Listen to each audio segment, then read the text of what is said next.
नमस्कार दोस्तों, आज 17 दिसंबर 2025 के ताजा और जबरदस्त समाचार, पैके क्राइम, प्रदेश अपडेट और बड़ी सरकारी घोषणाओं तक सब एक ही वीडियो में। अगर आपको खबरें पसंद आती हैं तो वीडियो को लाइक और शेयर जरूर करें और चैनल को सब्सक्राइब करना न भूलें ताकि आप अगली बड़ी खबर सबसे पहले पाएं। आज का जीके प्रश्न जवाब नीचे कमेंट में दें। सही जवाब देने वालों में से एक को अगली वीडियो में शाउट आउट मिलेगा। जीके प्रश्न, भारत ने स्वतंत्रता किस वर्ष प्राप्त की? ए 1947, बी 1950, सी 1935, डी 1960। अब सीधे खबरों पर चलते हैं, ध्यान से सुनिए और नीचे कमेंट करिए। पहली खबर है जाफराबाद में डबल मर्डर की। दिल्ली के जाफराबाद में देर रात फायरिंग से दो भाई फजील उम्र 31 साल और नदीम उम्र 33 साल की हत्या हो गई, जिससे इलाके में दहशत फैल गई। रात की टुकड़ी हुई फायरिंग से पूरे मोहल्ले में खौफ फैल गया। पड़ोसियों के अनुसार हमले में अंधाधुंध गोलीबारी हुई। दोनों भाइयों का तुरंत इलाज संभव नहीं हो पाया।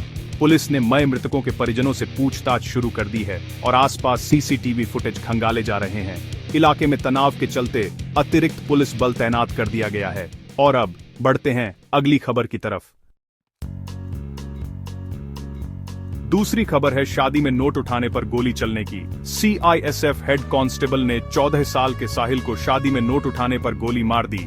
आरोपी मदन हिरासत में है। शादी के आनंद के बीच हुई यह घटना न केवल दिल दहला देने वाली है, बल्कि सवाल भी खड़े करती है कि किस तरह मामूली बात पर हथियार का इस्तेमाल किया गया। घायल किशोर को अस्पताल में भर्ती कराया गया। आरोपी सीआईएसएफ कर्मी मदन को हिरासत में लिया गया है। स्थानीय लोग और परिवार दोनों ही घटना से आक्रोशित हैं और न्याय की मांग कर रहे हैं। मामले की जांच अभी जारी है।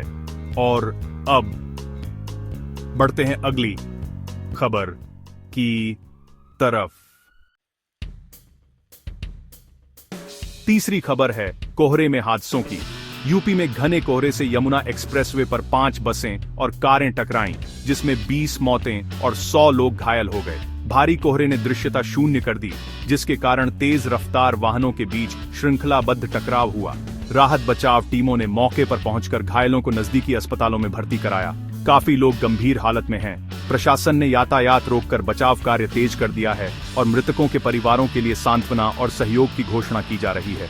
आगे चलकर सड़क सुरक्षा और कोहरे में चेतावनी व्यवस्था पर सवाल उठ रहे हैं। और अब बढ़ते हैं अगली खबर की तरफ। विधायक निधि पर भास्कर खुलासा। दैनिक भास्कर ने राजस्थान विधायकों की कमीशन खोरी उजागर की। एमएलए निधि को निजी संपत्ति बनाने पर सिस्टम में बेचैनी। एक बड़े मीडिया खुलासे ने राजनैतिक गलियारों में हलचल पैदा कर दी है। रिपोर्ट के मुताबिक विधायक निधि के पैसे का गलत उपयोग और पारदर्शिता की कमी सामने आई है। इससे प्रशासन और विपक्ष दोनों ने बयान दिए हैं। भ्रष्टाचार पर सख्त कार्रवाई की मांग उठ रही है। राज्य में सिस्टम सुधार और विशेष जांच की अपील अब चर्चा का मुख्य विषय बन चुकी है। जनता में भी सवालों का दौर शुरू हो गया है। और अब बढ़ते हैं अगली खबर की तरफ। ई पेपर में राज्य फोकस। जयपुर, कोटा, जोधपुर समेत कई जिलों की 16 दिसंबर की खबरें छपीं। स्थानीय मुद्दों पर जोर। राज्य के प्रमुख शहरों की स्थानीय परेशानियों और घटनाओं को लेकर ई पेपर ने विस्तृत कवरेज दी है। पंचायत, रोड, पानी और शिक्षा से जुड़े मुद्दे प्रमुख रहे। इसकी रिपोर्टिंग ने कई जिला स्तरीय समस्याओं पर प्रकाश डाला और प्रशासन से त्वरित कार्रवाई की उम्मीदें बढ़ाईं। स्थानीय पाठकों के लिए यह एक उपयोगी कंपाइलेशन रहा है, जो रोजमर्रा के मसलों को सामने लाता है। और अब बढ़ते हैं अगली खबर की तरफ। राशन डीलरों पर सख्ती। योगी सरकार ने ब्लैक मार्केटिंग पर एफआईआर का आदेश दिया। सरकार ने सार्वजनिक राशन की काली मार्केटिंग और अनियमितता रोकने के लिए कड़ा रुख अपनाया है। एफआईआर दर्ज करने के निर्देश दिए गए हैं और जांचें तेज कर दी गई हैं। इस कदम से खाद्य सुरक्षा और जरूरतमंदों तक राहत पहुंचाने की कोशिशें आगे बढ़ेंगी। अधिकारी लगातार निगरानी और छापे कर रहे हैं ताकि राशन का दुरुपयोग रोका जा सके। जनता से भी पारदर्शिता की अपेक्षा जताई जा रही है। और अब बढ़ते हैं अगली खबर की तरफ।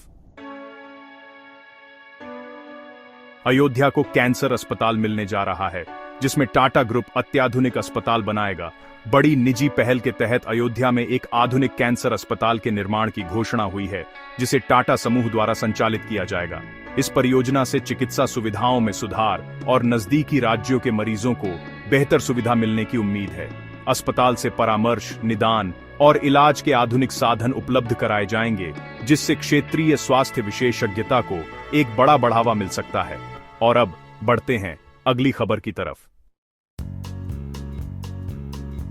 किसानों को मुआवजा। यमुना एक्सप्रेसवे के लिए करीब 4,500 किसानों को अतिरिक्त मुआवजा मंजूर किया गया है। एक बड़ी पारिश्रमिक घोषणा में एक्सप्रेसवे विस्तार के लिए प्रभावित लगभग 4,500 किसानों को अतिरिक्त मुआवजा देने की मंजूरी दी गई है। इससे जमीन अधिग्रहण के दौरान हुए नुकसान और खेत की क्षति का कुछ राहत दी जाएगी। स्थानीय प्रशासन ने इसे क्षेत्रीय विकास और प्रभावित परिवारों की आर्थिक मदद के रूप में पेश किया है, पर कुछ किसानों ने अभी भी अधिक पारदर्शिता और समय पर भुगतान की मांग रखी है। और अब Amit ba die Amberskro Albantem and Ganders आंदनते हैं अगली खबर की तरफ। एमपी में लाडली बहनें। मोहन सरकार 3,000 रुपये बढ़ाने की तैयारी में है और 60 वर्ष से ऊपर की महिलाओं के लिए नई स्कीम लाई जा रही है। मध्य प्रदेश की सरकार महिलाओं के लिए कल्याणकारी पहल आगे बढ़ा रही है। योजना के तहत 60 वर्ष से ऊपर की महिलाओं को लाभ मिलेगा और 3,000 रुपये की बढ़ोतरी पर विचार चल रहा है। यह कदम समाज के कमजोर तबके को आर्थिक मदद देने की दिशा में माना जा रहा है। सरकारी घोषणाओं के बाद कार्यान्वयन और बजट आवंटन की प्रक्रिया पर नजर रखी जा रही है, ताकि लाभ सटीकता से पहुंचे। और अब बढ़ते हैं अगली खबर की तरफ।